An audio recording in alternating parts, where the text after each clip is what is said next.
Et bonjour à toutes et à tous, bienvenue sur la collection métal aujourd'hui pour une nouvelle vidéo mes écoutes qui va être un petit peu particulière, je m'en excuse. J'ai eu mes 2 dernières semaines qui étaient absolument éprouvantes, autant sur le plan perso que sur le plan professionnel, et du coup j'ai pas pris le temps d'aller me découvrir des disques, d'aller écouter beaucoup de musique et tout, j'ai eu beaucoup d'appels à passer, je pouvais pas écouter de disques comme j'aurais voulu. Et le temps que j'ai alloué à la musique, en fait, ça a été surtout pour continuer sur du power metal. Et vu que ma dernière vidéo était déjà orientée là-dessus, je voulais pas présenter un peu ce que j'écoute. Et en fait, j'écoute du power metal en ce moment parce que je suis invité sur la chaîne de Mom à participer à son stream le vendredi 28 février à 20h30. Donc vous pourrez me retrouver là-bas, on va parler à la cool de power. Et du coup, en fait, j'essaie un petit peu de me remettre à la page, de me remettre dans les oreilles certains groupes que voilà, j'ai pas écouté depuis un petit moment. D'aller m'écouter un peu des nouveautés aussi, histoire de voilà de pas être perdu sur, on va dire, le power, ce qui était désigné comme du power dans les années 80, sur le power un peu plus moderne avec des groupes présents. Donc voilà, j'essaie un petit peu de creuser tout ça pour essayer d'être pertinent lors de son stream. Donc en fait aujourd'hui je vais pas présenter spécialement de nouveautés que je suis allé diguer sur mes collections update, parce que normalement je leur prépare quand même beaucoup d'écoute, un temps d'analyse et tout pour pouvoir en parler avec mes mots. Là ça va plus être des disques voilà qui font partie de ma collection, que j'écoute depuis un moment, où je peux à peu près improviser dessus sans être trop horrible je pense. Et voilà, et au début de cette vidéo normalement je présente un peu des nouveautés que j'ai découvertes. Là ces derniers temps c'était un peu chaud pour en plus de tout ça aller m'écouter des nouvelles choses. Par contre je voulais juste faire un petit coucou et une petite recommandation de chaîne YouTube que j'ai découvert il y a pas longtemps qui s'appelle Rock Collect, qui voilà c'est super à la cool. En fait il y a aussi des vidéos mes écoutes, des collections update, mais je pense que c'est plus orienté rock alternatif, hard rock, mais elle a aussi des choses en heavy. Voilà, moi j'ai vu du Black Sabbath, j'ai vu du Queensryche. Donc voilà, si vous êtes un petit peu plus ouvert aussi à ces styles musicaux, moi c'est pas forcément des styles que j'écoute beaucoup, mais j'y suis pas fermé non plus. Et allez voir sa chaîne, c'est vraiment filmé à la cool, quand on voit la table, on voit les vinyles, c'est beaucoup de vinyles, il y a du CD aussi. D'aller la soutenir, c'est une super chaîne. Et donc voilà, on va commencer. Alors, on va parler du premier album qui s'appelle Far of Grace de Vandenplas. On l'a pas déjà présenté celle-là? Ah oui d'accord. Ah c'est une OPSP. Ah d'accord, oui. C'est Achille de Metal Hunters. Mais il nous a fait un virement là pour qu'on en parle de son Vandenplas? Comment ça il veut nous payer en bière? Non mais c'est n'importe quoi ça. Attends, mais t'as accepté ça? Bon bref, c'était pour refaire un petit coucou à Achille de Metal Hunters et d'aller écouter Vandenplas, qui est un super groupe de métal progressif. Voilà, si un peu comme moi vous étiez limité à Dream Theater en prog et voilà d'autres groupes, on va dire de prog inspirés du heavy quoi, pas, on va dire pas dans le death prog et tout, mais genre si vous êtes un petit peu resté sur Dream Theater, allez écouter Vandenplas, qui est vraiment un super groupe, et allez voir la chaîne d'Achille de Metal Hunters qui met Vandenplas absolument dans tous ses tops et souvent à la première place. Et même les années où Vandenplas n'a rien sorti, il arrive à les mettre en top 1, on sait pas comment le mec. Il invente des albums, je crois qu'il est complètement cinglé celui-là. Et aussi, n'hésitez pas à l'écouter Eldritch, qui pour le coup plus un petit kiff de Mom de la chaîne Metal on Metal. Et voilà, donc moi c'est ce que, en gros, je ne connais pas trop en prog, je suis très resté sur Dream Theater, je connais 2-3 autres trucs aussi. Et du coup, si vous êtes un peu bloqué comme moi sur Dream Theater, que vous voulez un petit peu explorer, Eldritch en métal progressif italien et Vandenplas en métal progressif allemand, je pense que c'est deux petits groupes voilà, qui... Moi je suis bien content de les avoir découverts, là je vais un petit peu les creuser, un petit peu grandir mon nombre de groupes de prog qui m'intéressent. Et voilà, bon voilà, je voulais faire un petit aparté sur Vandenplas. Ensuite on commence, alors voilà, ensuite on va parler de prog, et justement en fait j'étais en train de parler de Dream Theater, je me suis réécouté du Dream Theater. C'est un groupe que j'adore, hein. J'ai tous leurs albums, j'ai toujours pas acheté le dernier, je l'ai toujours pas écouté d'ailleurs. Je me suis réécouté voilà Images and Words, album que je n'aimais pas du tout au début, que j'ai gardé pendant un moment dans ma collection, et puis après qui s'est vachement révélé, hein.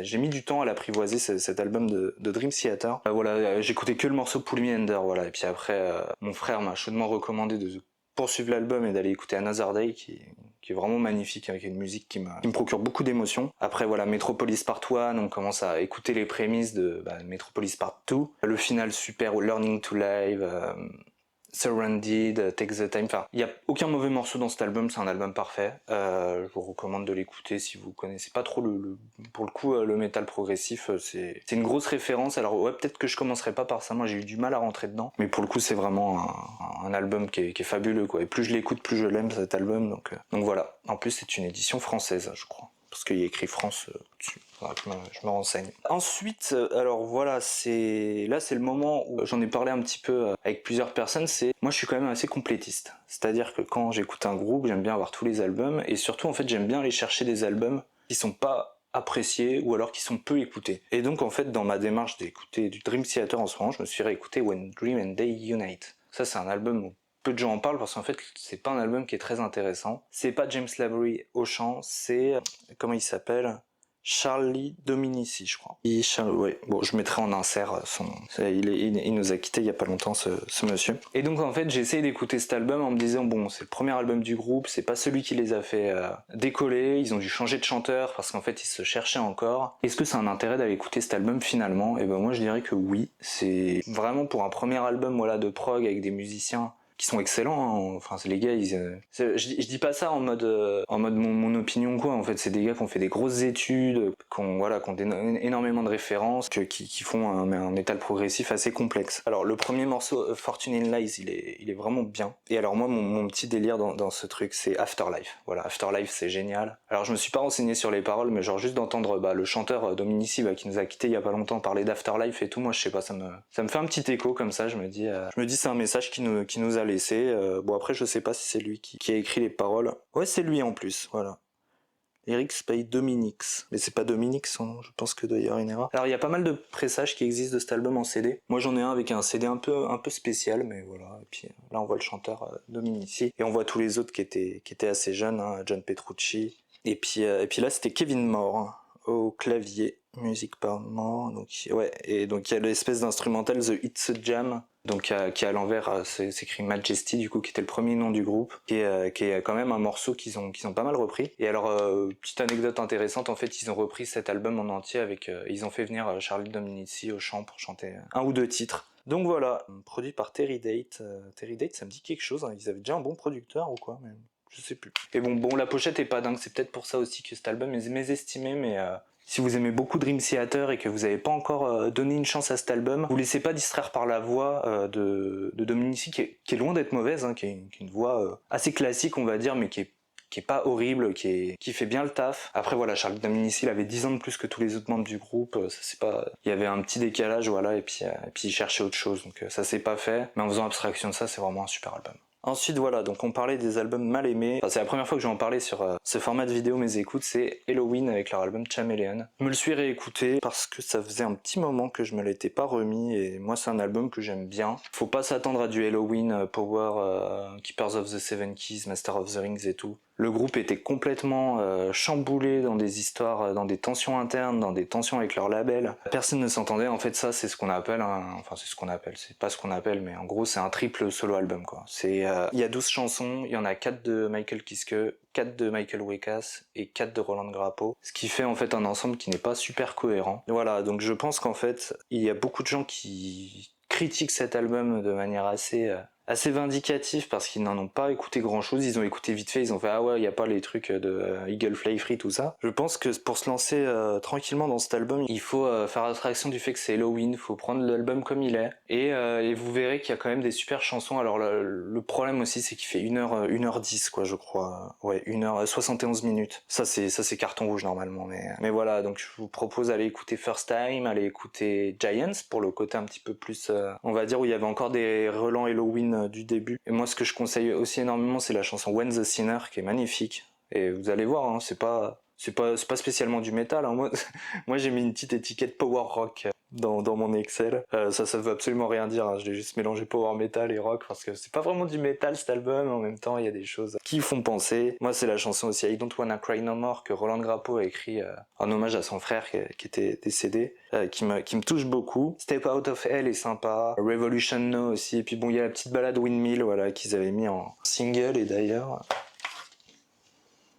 voilà, il y a j'ai un petit single When the Sinner qui est super cool aussi, avec 2 versions de When the Sinner et un morceau bonus qui s'appelle I Don't Care, You Don't Care. Voilà, Helloween, un groupe que j'adore, et puis voilà, ça c'est leur album le plus critiqué. Avec voilà, en fait on les met souvent ensemble avec Pink Bubbles Go Ape, alors que les deux n'ont pas grand chose à voir au final. Et voilà, c'était un groupe qui était assez meurtri sur Chameleon, mais c'est un bon disque hein, honnêtement.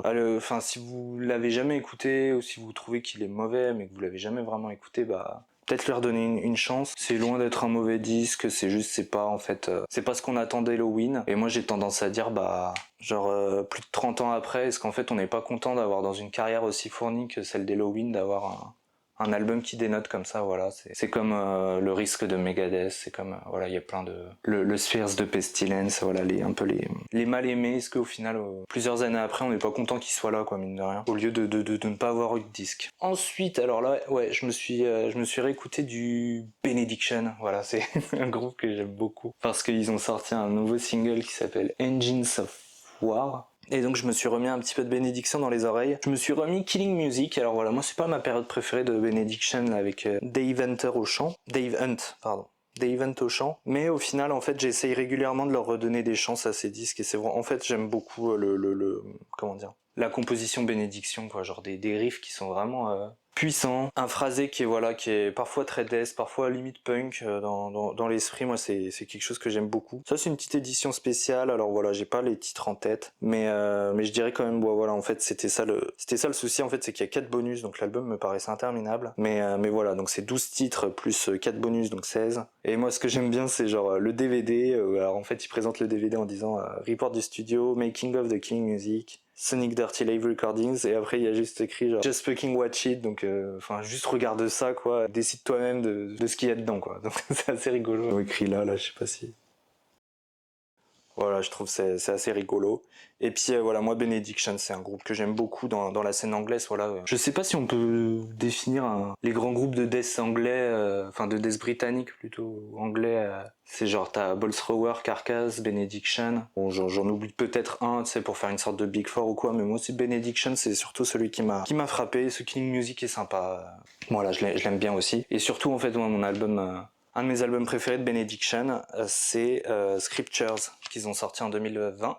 Et donc en fait, je l'ai réécouté celui-là parce qu'en fait, ils ont annoncé leur prochain album qui est avec le même artiste, les mêmes tonalités de couleurs. Donc en fait, ça annonce vraiment cet album en bis, quoi. Et de l'extrait qu'on a écouté, ça change pas grand-chose musicalement. Faut savoir que Benediction avait sorti Transcend the Rubicon, qui est un grand album. Et après, en fait, ils avaient sorti The Dream You Dread, qui était beaucoup plus... Ouais, ils changeaient pas mal de choses, notamment sur la voix et tout, et genre ça n'a pas pris, quoi. Et moi, j'avais l'impression que l'histoire se répétait, qu'ils avaient ressorti un très grand album avec Scriptures. Je pense vraiment que Scriptures a pas encore le statut culte qu'aurait un Transcend the Rubicon, mais en termes de qualité musicale, on est là. Et je me disais, est-ce qu'ils vont répéter leur erreur historique? Et non, en fait, j'ai l'impression qu'ils vont repartir sur la même formule, alors à voir s'ils vont mettre des petits changements. Mais voilà, et en tout cas, moi, cet album, dès le début, la Iteration of I, qui est un super morceau, voilà, et après, il y a tous les morceaux, c'est des super riffs. C'est une voix de Dave Lindgren qui est super accrocheuse, je trouve, qui est vraiment une voix que j'aime beaucoup dans le death. Et voilà, moi je peux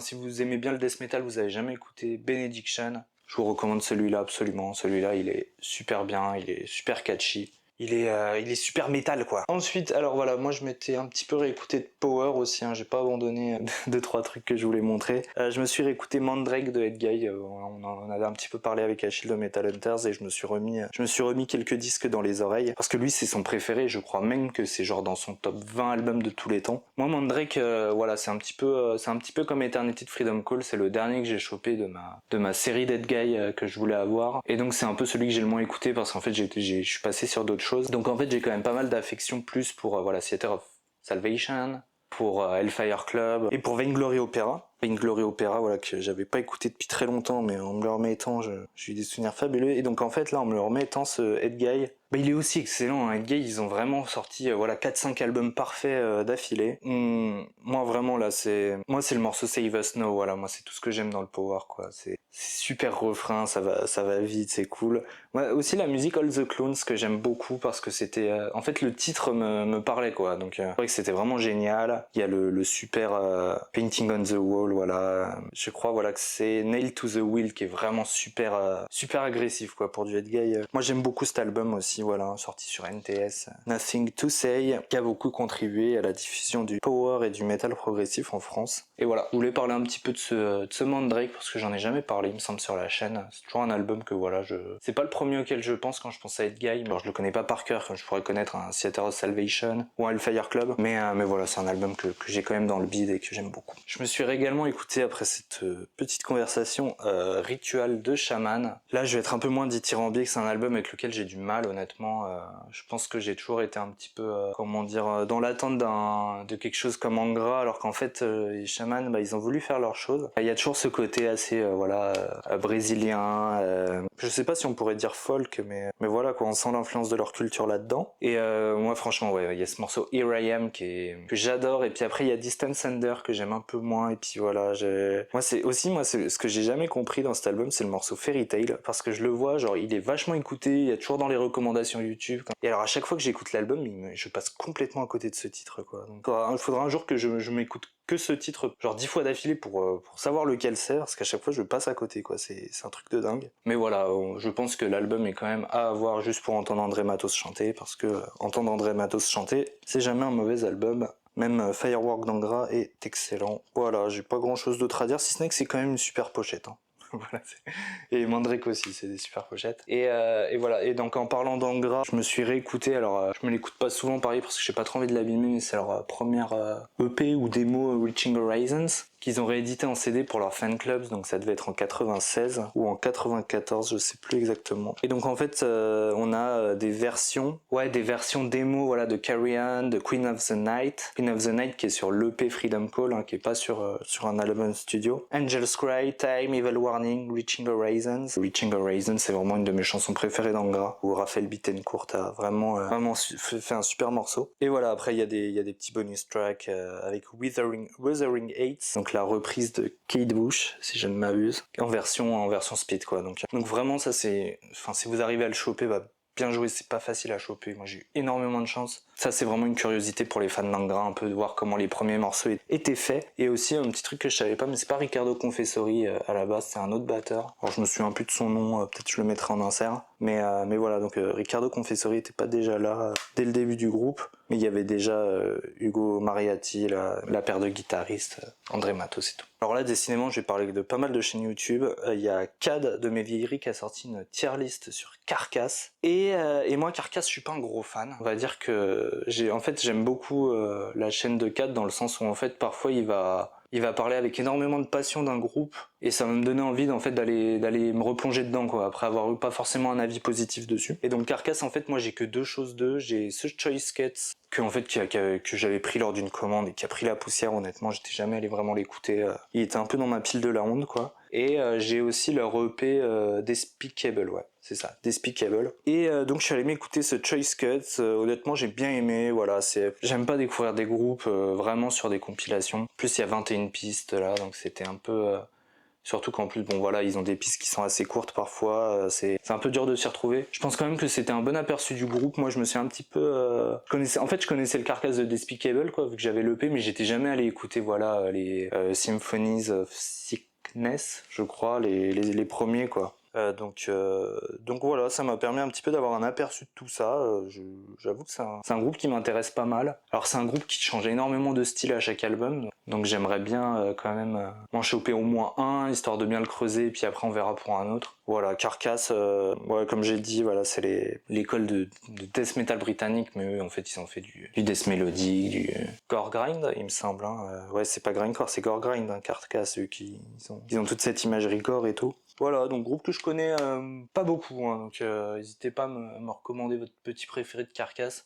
Moi c'est un groupe que je vais découvrir petit à petit. Ainsi, mes écoutes elles sont vachement orientées autour des contenus YouTube, hein, donc là c'était Mom qui a fait une vidéo, mon rapport à Suffocation. Alors je crois qu'il avait changé le titre, il avait mis une blague genre un suffo éolique, quelque chose comme ça. Donc en fait, forcément Mom il va parler de tous ses albums préférés de Suffocation, et forcément moi je vais aller écouter un album du coup qu'il n'avait pas, parce que je pense qu'il le trouve assez moyen. Donc je suis allé me réécouter Pinnacle of Bedlam que j'avais chopé, et en fait je dois dire qu'il est sympa cet album. Voilà, je trouve pas qu'il est excellent. Je trouve que pour découvrir Suffocation, c'est ok parce qu'il y a voilà, il y a une bonne prod, il y a la patte Suffocation quoi, très alors il le dira beaucoup mieux que moi, mais très fun quoi dans le riffing, très particulier dans le riffing et avec voilà une voix qui se pose par dessus qui est très ouais, je sais pas, c'est limite rappé quoi, genre je sais pas comment parler de Suffocation. Moi surtout c'est un album que j'aime beaucoup dans le sens où en fait je me souviens de quand il a été sorti, c'est